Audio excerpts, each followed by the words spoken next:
নমস্কার বন্ধুরা, গল্প পাঠে আমি তাপস।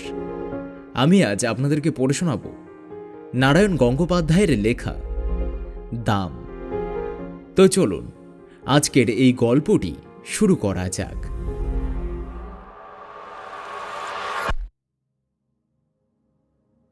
স্কুলে কি বিভীষিকায় যে ছিলেন ভদ্রলোক। আমাদের অঙ্ক কষাতেন।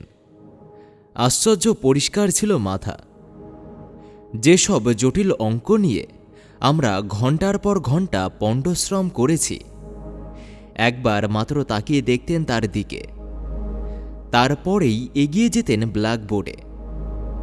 খসখস করে ঝড়ের গতিতে এগিয়ে চলত খড়ি। হঠাৎ খড়ি ভেঙে গেলে বিরক্ত হয়ে টুকরো দুটো আমাদের দিকে ছুঁড়ে দিয়ে তৎক্ষণাৎ আরও একটা তুলে নিতেন। একটু পরেই আমরা রোমাঞ্চিত হয়ে দেখতাম ছবির মতো অঙ্কটা সাজিয়ে দিয়েছেন। পৃথিবীতে যত অঙ্ক ছিল সব যেন ওর মুখস্থ, কিংবা মুখস্থ বললেও ঠিক হয় না। মনে হতো আমাদের অদৃশ্য অক্ষরে অঙ্কটা বোর্ডে আগে থেকেই কষা রয়েছে, অথচ উনি দেখতে পাচ্ছেন ঠিক, আর সঙ্গে সঙ্গে তার উপরে খড়ি বুলিয়ে চলেছেন। অঙ্কে যারা ১০০-র ভিতরে ১০০ পায়, ওর ভয়ে তারাই ততষ্ট হয়ে থাকত। আর আমাদের মতো যেসব অঙ্ক বিশারদদের টেনে টুনে কুড়িয়েও উঠতে চাইত না, তাদের অবস্থা সহজেই কল্পনা করা যেতে পারে। প্রকাণ্ড হাতের প্রচণ্ড চড় খেয়ে মাথা ঘুরে যেত, কিন্তু কাঁদবার জো ছিল না। চোখে এক ফোঁটা জল দেখলেই ক্লাস ফাটিয়ে হুঙ্কার ছাড়তেন, পুরুষ মানুষ হয়ে অঙ্ক পারিস নে, তার উপর কাঁদতে লজ্জা করে না? এখনই পা ধরে স্কুলের পুকুরে ছুঁড়ে ফেলে দেব। তাউনি পারতেন। ওর চড়ের জোর থেকেই আমরা তা আন্দাজ করে নিয়েছিলাম। পুরুষ মানুষ হয়ে অঙ্ক পারে না, এমন অঘটন কল্পনাও করতে পারতেন না মাস্টার মশাই। বলতেন, প্লেটোর দোরগোড়ায় কি লেখা ছিল জানিস? যে অঙ্ক জানে না, এখানে তার প্রবেশ নিষেধ। স্বর্গের দরজাতেও ঠিক ওই কথাই লেখা রয়েছে। যদি সেখানে যেতে চাস তাহলে। স্বর্গের খবরটা মাস্টারমশাই কোথা থেকে জোগাড় করলেন তিনিই জানেন। প্লেটোকে তার দরজা দিয়ে ঢুকতে না পারলে কি ক্ষতি হয়ে যাবে, এ নিয়ে আমরা কোনোদিন মাথা ঘামাইনি। তাছাড়া যে স্বর্গে পা দিয়েই জ্যামিতির এক্সট্রা কষতে হবে কিংবা স্কোয়ার মেজারের অঙ্ক নিয়ে বসতে হবে, সে স্বর্গের চাইতে লক্ষ যোজন দূরে থাকাই আমরা নিরাপদ বোধ করতাম। ম্যাট্রিকুলেশনের গণ্ডি পার হয়ে অঙ্কের হাত থেকে রেহাই পেলাম, মাস্টার মশাইয়ের হাত থেকেও। কিন্তু অঙ্কের সেই বিভীষিকা মন থেকে গেল না। এমএ পাশ করার পরেও স্বপ্ন দেখেছি পরীক্ষার লাস্ট বেল পড়ো, অথচ একটা অঙ্ক আমার মিলছে না।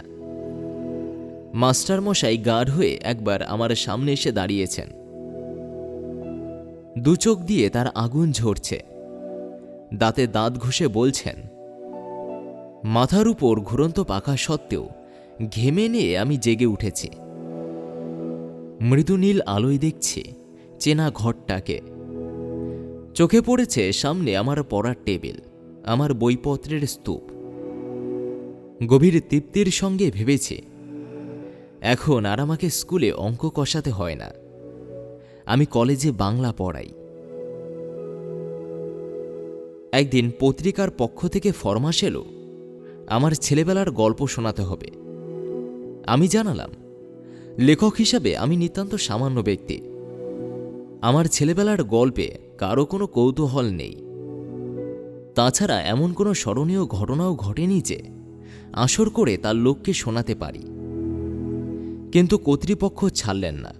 তারা জানালেন, সাহিত্যের ইন্দ্রচন্দ্র মিত্র বরুণেরা কেউ তাদের বিশেষ পাত্তা দেয়নি। অতএব আমি ভাবলাম, তাহলে নির্ভয়ে লিখতে পারি। ওরা নিজেরা ছাড়া ওদের কাগজের বিশেষ পাঠক নেই, সুতরাং আমার আত্মকথা কারো কাছে স্পর্ধার মতো মনে হবে না। কয়েকটি ঘরোয়া মানুষের কাছে ঘরোয়া গল্প বলবো। ওটা প্রীতির ব্যাপার, পদমর্যাদার নয়। কাগজ কলম নিয়ে বসে গেলাম। মনে এলো মাস্টার মশাইয়ের কথা, লিখলাম তাকে নিয়েই। ছবিটা যা ফুটল তা খুব উজ্জ্বল নয়। লিখবার সময় কল্পনার খাদ কিছু মিশিয়ে নিলাম, সেটা বলাই বাহুল্য। সেই সঙ্গে সদুপদেশও একটু বর্ণনা করেছিলাম। মূল কথাটা এই ছিল, অহেতুক তাড়না করে কাউকে শিক্ষা দেওয়া যায় না। গাধা পিটিয়ে ঘোড়া করতে গেলে গাধাটাই পঞ্চত্ব পায়, তার প্রমাণ আমি নিজেই। মাস্টারমশাই আমাকে এত প্রহার করেও অঙ্ক শেখাতে পারেননি, বরং যা শিখেছিলাম তাও ভুলেছি। এখন 2 আর 2 4 নয়, 5 হয়। তাই নিয়েই মধ্য মধ্য সন্দেহ জাগে। পত্রিকার কর্তৃপক্ষ খুশি হয়ে আমাকে 10 টাকা দক্ষিণা দিয়ে গেছেন। মাস্টারমশাইয়ের কাছ থেকে এইটুকুই আমার নগদ লাভ। তারপরে আরও অনেক বছর পার হয়ে গেল। সেই লেখার কথা ভুলে গেলাম মাস্টারমশাইকেও।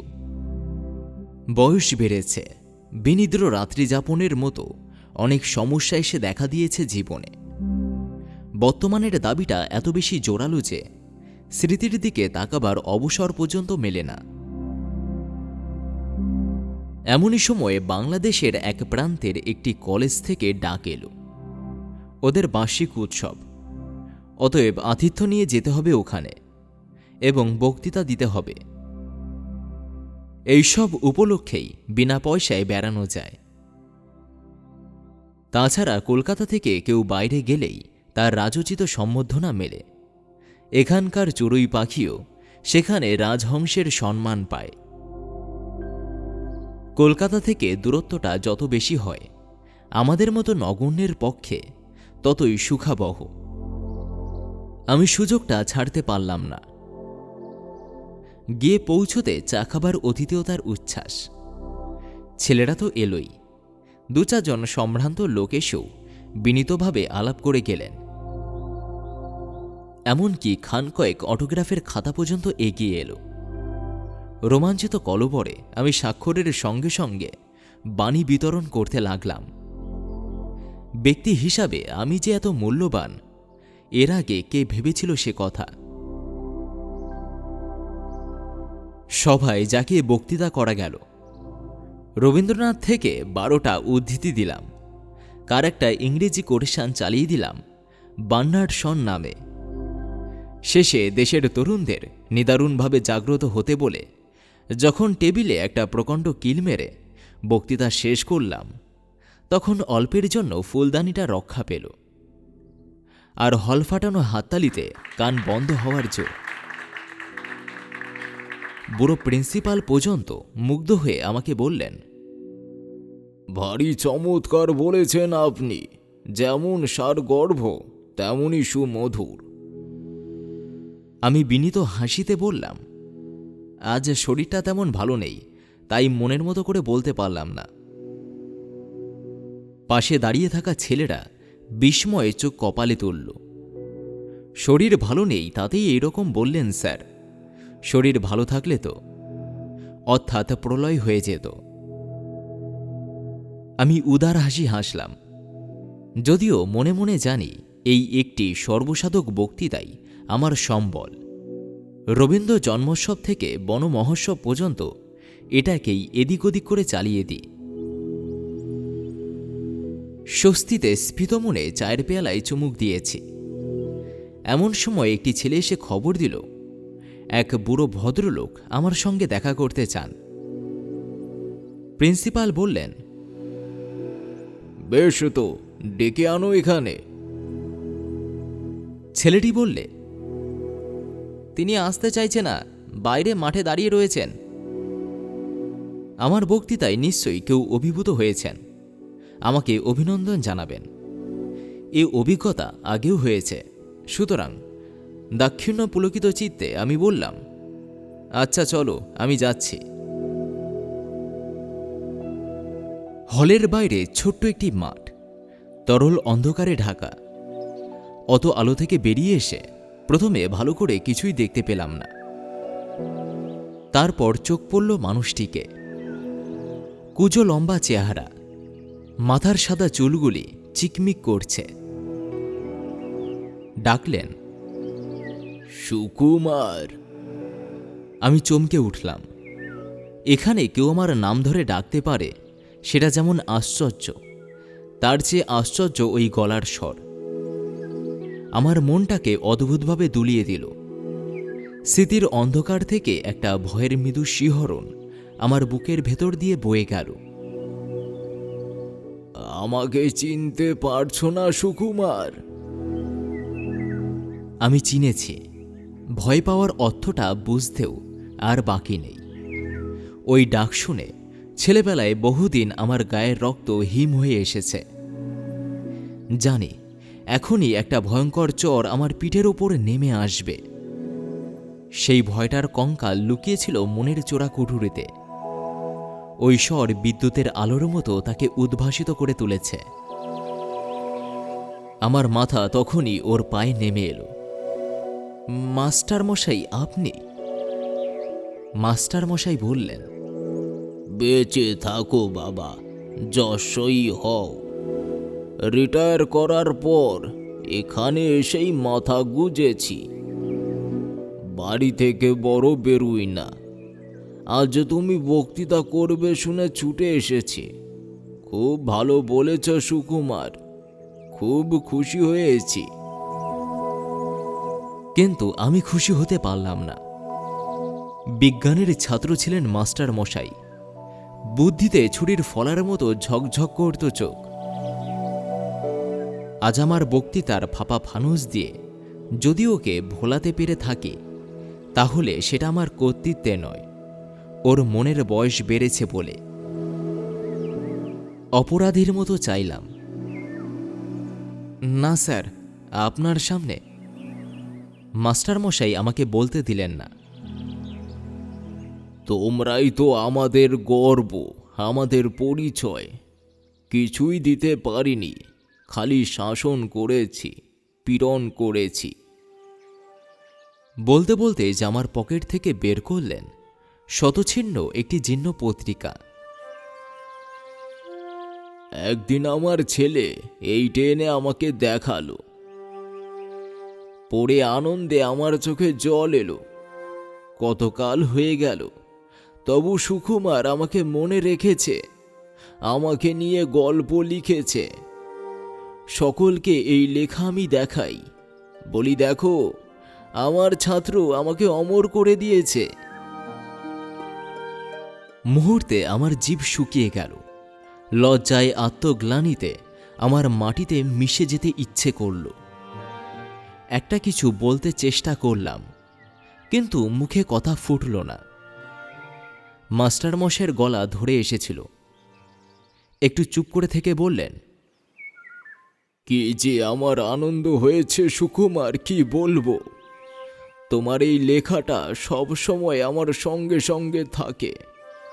দু একজন বলে, যেমন ধরে ধরে মারতেন তেমনই বেশ শুনিয়ে দিয়েছে আপনাকে। আমি বলি, শোনাবে কেন, কত শ্রদ্ধা নিয়ে লিখেছে।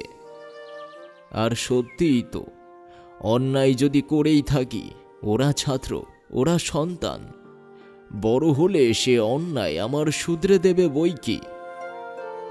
জানো সুকুমার, আনন্দে তোমাকে আমি একটা চিঠিও লিখেছিলাম, কিন্তু পাঠাতে সাহস হয়নি। তোমরা এখন বড় হয়ে গেছো। আর বলতে পারলেন না। আবছা আলোটায় এখন অভ্যস্ত হয়ে উঠেছিলাম। দেখলাম মাস্টারমশাইয়ের চোখ দিয়ে জল পড়ছে। মনে হল স্নেহ, মমতা, ক্ষমার এক মহাসমুদ্রের ধারে এসে দাঁড়িয়েছি। সেই স্নেহ কোটি মণিমাণিক্য দিয়ে যার পরিমাপ হয় না, সেই মমতা যার দাম সংসারের সব ঐশ্বর্যের চাইতে বেশি, সেই ক্ষমা কুবেরের ভাণ্ডারকে ধরে দিয়েও যা পাওয়া যায় না। আমি তাকে 10 টাকায় বিক্রি করেছিলাম। এ অপরাধ আমি বইব কি করে? এ লজ্জা আমি কোথায় রাখব?